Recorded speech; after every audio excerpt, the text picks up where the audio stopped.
Welcome back. In this new room, you want to immediately run forward and kill the Beamos by shooting this red orb eye. Unfortunately, around the corner is a wall that will keep us from progressing forward. You want to smack the nearby switch with your sword or the hero's bow in order to access this room's puzzle. As you can see, the walls will slide around on the tracks here, and every time you shoot the crystal switch, it will move them back and forth. You can stand on the very obvious circles on the floor here, such as this next one I'm doing right now, to aim at the crystal switch. Once again, you want to shoot the next Beamos that is up around the corner in order to defeat it. Once you've done that, you want to go ahead and go around the corner and go enter the little alcove to the far east before you move the walls again. There's a large chest here which you can open to find the compass. This will come in very handy when finding the big key later on, but there's also a few goodies along the way we can get as well. So that'll come into play here in just a moment. You want to shoot the crystal switch one final time to move the walls one last time, and start venturing up the stairs. Now along the way you will encounter a Dynalfos, which shouldn't be too hard for you. You just want to simply Z-target it and start smacking it up with your sword. You want to continue upwards where there is another Dynalfos, and here I will show a little trick that you can use. You want to shoot them with an arrow as they're coming towards you, which knocks them to the ground. Then you want to quickly get out your sword, Z-target them, and perform the ending blow. This will kill them without even sweating. So shoot them, get out your sword, Z-target them, and ending blow. Bam! Kills them instantaneously. No sweat. You want to hop down into the circle on the floor and shoot at the crystal switch in the middle of the room. This will move the walls in this room very similar to the puzzle in the last room that we just completed. You'll immediately see a Dynalfos up ahead, which I tried to blow up using bombs. But I guess it didn't really work very well because I didn't time it perfectly. Technically, I actually have bombings, which would actually be an excellent thing to use against these guys, but I didn't really think about it. Now behind this enemy, around the corner, there is a new enemy that we haven't even seen yet called a Dynalfos. Very similar to the Dynalfos that we just defeated, but these heavily armored foes are a lot trickier and a lot smarter than most of the enemies we've seen thus far. They have a lot more armor and a lot more weapons at their disposal, and they actually attack quite a bit faster than some of the other ones as well. They're very quick to guard, and so you'll have a heck of a time getting past their defenses. Now also, if you can shoot them with a bomb arrow before they ever see you, you can kill them instantaneously in one hit. But other than that, it's actually really hard to use bombs in them and get past their defenses. As you can see, I kept trying to use bombs to get the initial hit on, but it wasn't really working so well. At the time I recorded this, this was only my second time playing through the game, so I've actually learned a lot about these guys later on in the walkthrough actually. Now for example, a good trick you can use against these guys is to back up. When they start running towards you all speedy like, their defenses are down, so you want to back up, stab, and if you successfully hit them, then just keep slashing away. Alternatively, you can stand in front of them and just keep using the shield attack repeatedly. They block against it all the time, but eventually you'll get through when they try to smack you. And if you go that route though, I suggest using regular sword slashes once you finally get a hit in, as opposed to using the helm splitter, because you'll get a lot more hits in that way. Once you defeated it, you want to shoot the crystal switch again to move the walls. There's some electric barriers and such around through this area, but you can't really go through at the moment, so just ignore them for now. We're going to go into the final area where we will find a second Dynalfos. This one I defeated pretty quickly, and as you can see, there's a little trick for you as well, is you can use the jump attack just as they're standing up. Their defenses are down for a split second. If you time it right, you can actually kill them, making this fight incredibly easy. You can take out quite a bit of their health by simply using jump attacks. After that one dies as well, you want to shoot the crystal switch one final time to move the walls again, gaining us access to the next set of stairs. There's some jars here at the bottom of the stairs that you can break if you are in need of health. With that, you want to head up the stairs and enter the next door.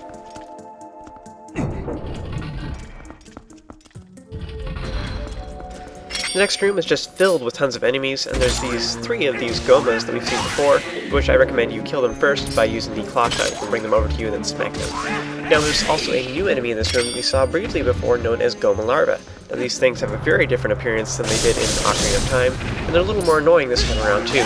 These critters will skitter around, there's a tongue twister for you, and they will run away from you when you come towards them. However, they will chase after you when you are facing the other direction. So there's actually a few different methods to defeating them. You can either keep your distance by using attacks like arrows, and claw shot, and the bombs to defeat them from afar. You can run right up to them and use attacks that have a big area of effect, such as bombs or the spinner or the ball and chain, or like spin attacks. Or you can try and kill them as quickly as possible by using your sword or wolf form, or you can also use Midna's charge attack, which works good as well, but you kind of get stunned for a little bit afterwards. My vote for the best method goes to either arrows, bomb arrows, the spinner, or using the dash attack in wolf form. Also, the spin attack is very effective as well. Those are my votes for the best things to use. Once you've defeated them all, a large chest will appear containing a purple rupee, which is worth 50. After that, you want to head on up the stairs and round the corner to find a giant balance scale. Now, in order to get across it, you're going to have to pick up the little statue and toss it over to the other side, and then so two statues together will equal the weight of Link. You want to run across the other side and then climb up.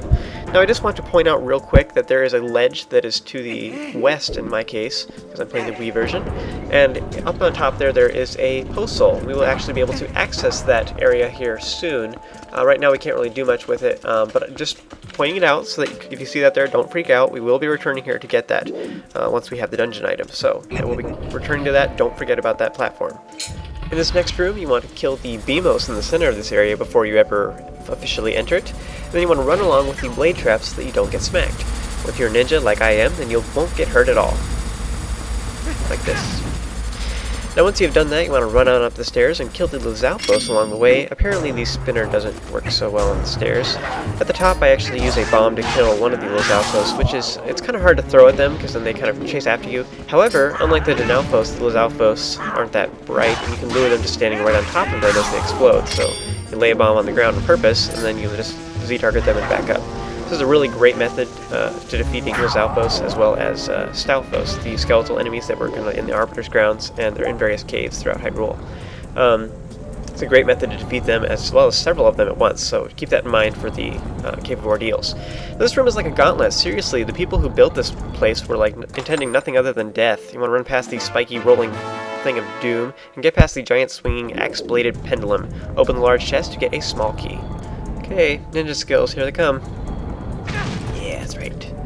Alright, so once you get past this crazy thing right here, you want to run off to the north of the room where you will find another one of those little horn statue thingies. You want to pick it up, and optionally you can actually use this to block the rolling spikes. And so this is a little unnecessary. You don't really have to do this. You can just run past, but I think it's kind of funny to watch this little futile attempts. It's also kind of hypnotizing to watch Link's shadow swing from different directions due to the sparks. You want to pick up either the little statue or one of the nearby jars and then continue to circle around to the inner area where there's a floor switch. Place the jar atop it to make the electrical barrier up there disappear. Run up the stairs and you'll find another horde of Gohma Larva. Such an odd name. Larva makes me think of like maggots or something, but not baby spiders that look like they'd be juicy if you squish them. Squish. And once again, you want to avoid the confrontation with them for the most part. You want to just simply keep your distance by using the claw shot or the hero's bow, but I'm kind of impatient, so I use the spinner. Now, the one piece of advice I can give, however, is to stay away from the Armos statues because they'll wake up if you get too close, making this a little more awkward to fight them as well as the, the Gohma Larva.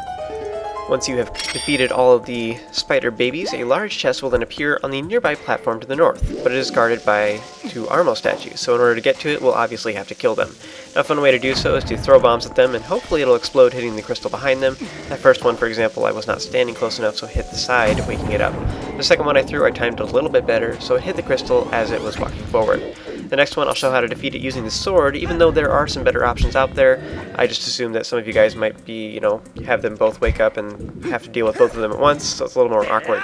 So I assume that some of you guys will try and use the sword instead. Now, hopefully, the goal is, you only have one to worry about at a time, but, you want to keep your distance as much as possible. Circle around to their backside and hit them with your sword. Just remember when you get that final hit, it'll start jumping around like crazy, so try to hit it from as far away as possible. One of the best items you can use against them is actually the ball and chain, which if you can get behind them, it'll kill them in one hit. Once you've beaten them both, the nearby gate will open, and since all the enemies in the room have been defeated, go ahead and open the large chest on the ledge to get a purple rupee, which is worth 50. Go ahead and enter the next very large doorway to tackle the mini-boss of this dungeon, which I will do in the next video.